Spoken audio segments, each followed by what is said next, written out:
Hey guys, so I had an interesting visit with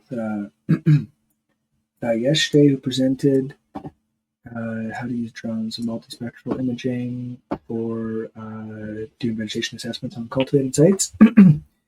George Gaeke, he presented at CLRA on this. I wasn't able to see it, but he was nice enough to send me the slides and very similar ideas to stuff that I'm working on. So I was really excited to see this, and I sent him a message hoping to have a call with him here. Anyways, a little background on him. He works at Olds, has his own company, and just did his master's in GIS. So seems fairly knowledgeable, and I agree with a lot of stuff that he's talking about in his preamble here.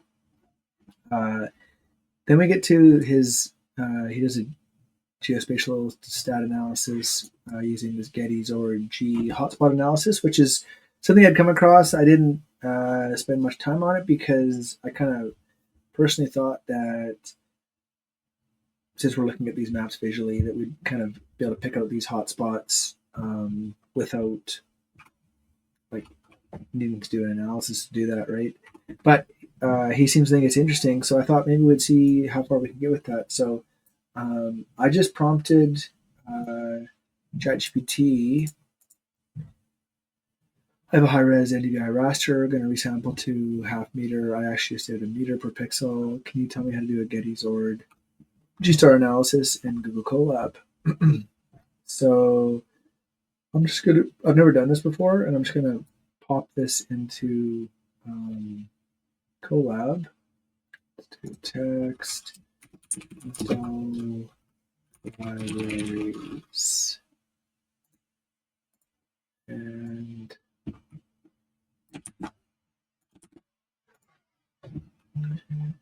then I'm going to, so I've just got this code block here that I was going to break down into cells to make it a little bit more readable in Colab. Now I'm going to import rasterio for the raster, numpy, matplotlib.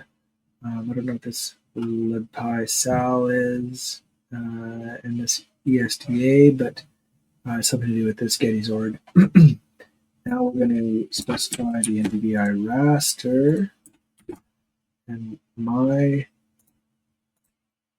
raster is actually here. And maybe I could load the raster to make sure that's correct. Never really used Gemini within Colab before, so it's kind of a nice feature.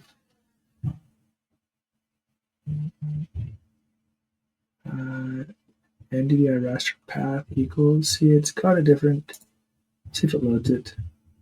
Okay, so there's an issue.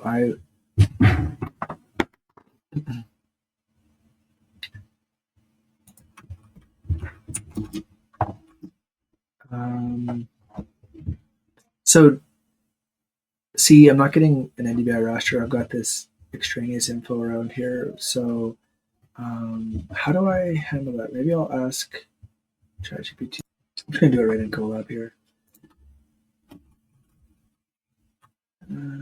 What's this one? Please review my Colab notebook.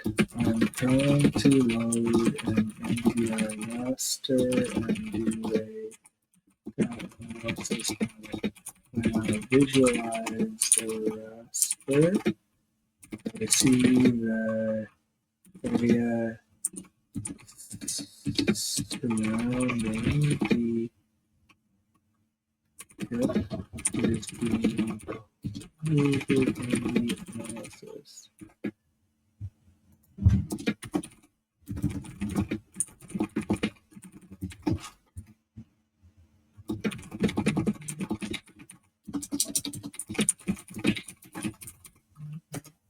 I don't know if it's going to be able to like actually read what I'm doing or not. correctly mask the data.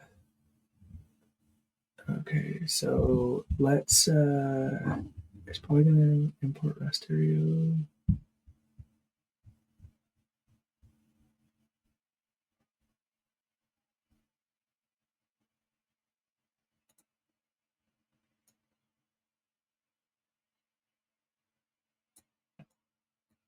So let's replace this and clear this.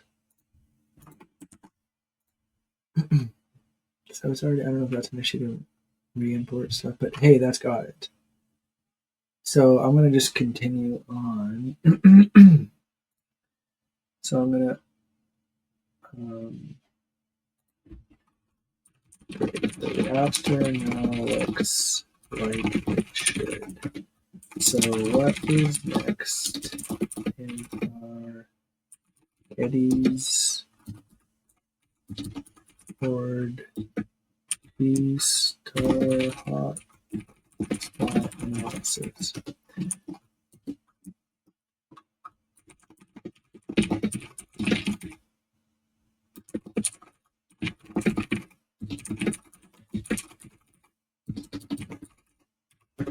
So because I don't know all the steps in Python how to do this, kind of have to have some caution to make sure it's actually doing the right thing and not making stuff up.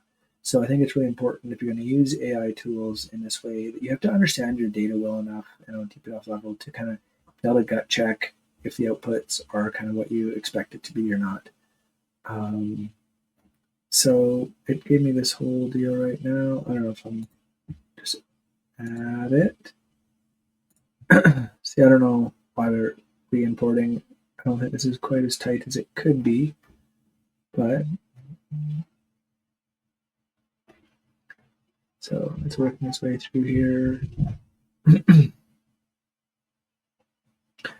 So this is actually going to reshape it back to its original raster shape and use visualization. So it's pretty good that way, as long as it's NDVI raster path equals, yeah, so it's got that correctly, open the raster, create a 2D array, and remove no data values, create spatial weight matrix, which is, I know, something that has to be done. So this is using a rook as opposed to a queen. It's like when you're looking at the data, is it looking, a rook can move up, down, side, side, where a queen can move in a diagonal as well, so 8 ways. It should just kind of be smooth. So let's just ask it to explain this error. I'm just going to push pause to save some video while it's outputting. Okay, so I'm going to copy this whole cell. And paste this new one.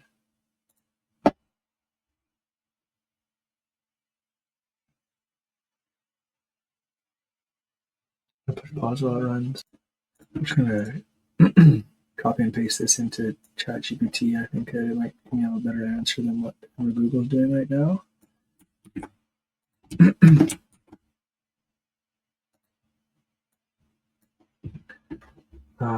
Push pause while it's reasoning again. So I ran that error through Gemini, and it doesn't, like, see, it doesn't give me the full code, whereas ChatGPT did. So I'm just going to copy that.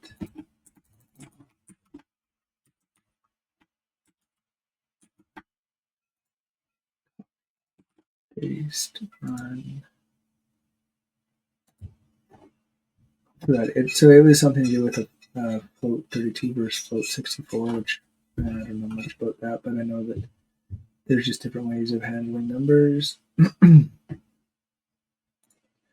we're getting the same issue here, where I'm getting this no data values outside the raster being included in here. I don't know why they're like a positive 3, but so I'm just gonna copy image, paste it into ChatGPT.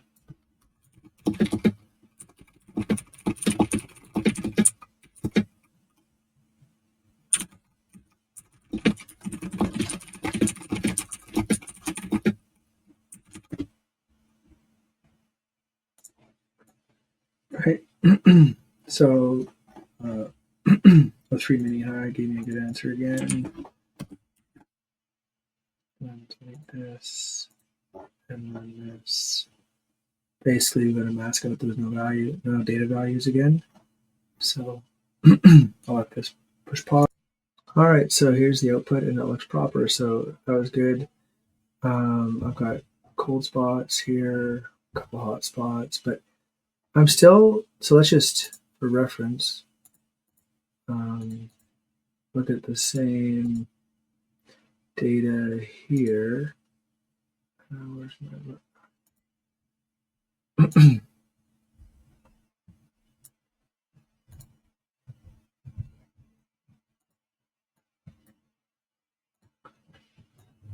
right, so I'm not really I gotta understand a bit more about how to interpret this, I think.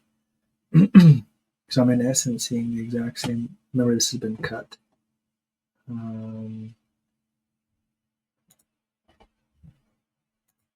There.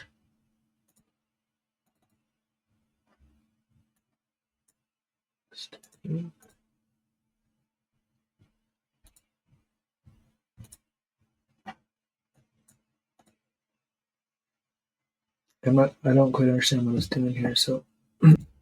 All right, so I just did a couple more things. So here, I just smoothed it out using a Gaussian filter. You can see, I thought it might, maybe I should up that a bit more. You might be able to see more like these actual kind of zones made. The next thing I did was looked at hot or cold spots that were 95% confident, so the most extreme values. I get these poor growth areas mostly up in the top corner, but low in this row here. And then I did the same thing by permutation. So I don't quite know what that was, but you see the same trend showing up, but except a couple of these hot spots showing up as well. So what this says here is to look at the ratio of cold spots on and off the lease to see how many areas, how much poor growth is on the lease, and if it's comparable to off lease, which I don't mind the idea. I get that these hot and cold spots are like taking just like a local neighborhood, not the whole thing. I don't know. I need to probably get a better understanding of what this is. Right now, I don't know that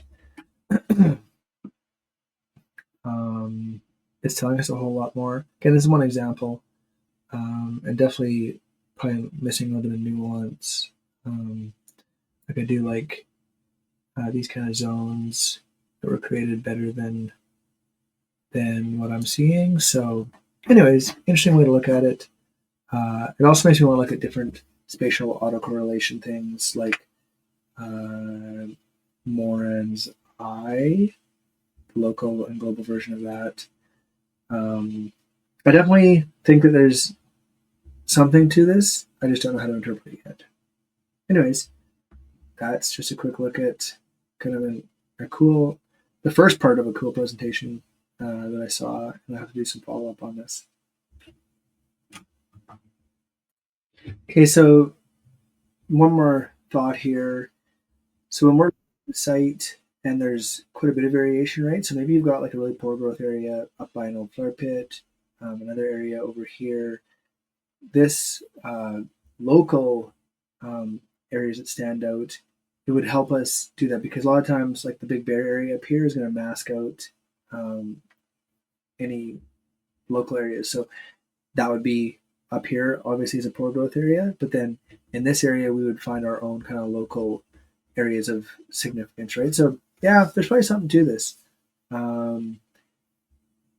need to stew on this for a bit more, but definitely, I think, yeah, that local versus global, because my normal Z-score type stuff is global. And yeah, good idea. Okay, until next time, we'll follow up on this here shortly.